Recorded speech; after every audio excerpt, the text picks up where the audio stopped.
जी हाँ दोस्तों, खेसारी को जानते ही होंगे। खेसारी लाल यादव को भोजपुरी के सुपरस्टार कलाकार हैं। इन्होंने लाइव में आकर कहा कि आप कोई भी हो, किसी के बारे में गलत बात ना बोलें और ना ही किसी को गाली दें। खेसारी ने कहा कि आपके प्यार दुलार से ही तो हम चलते हैं। आपका प्यार हमें मिल जाता है तो हम भोजन कर लेते हैं। आपका प्यार ही हमारा भोजन है। खेसारी लाल यादव ने लाइव में आकर कहे कि मैं लाइव में आकर अपील करना चाहता हूं कि सुपर आप ही लोग ने बनाया है।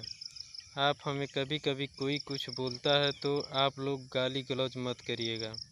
खेसारी लाल यादव ने कहा कि यदि कोई हमें कुछ बोलता है तो आप लोग हमारे ऊपर छोड़ दीजिए।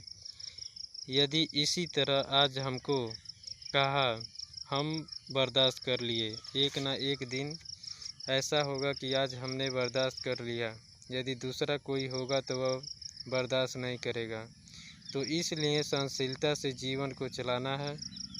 किसी को किसी के लिए गाली देने की ज़रूरत नहीं है। आपका प्यार हमारे लिए जायज़ है।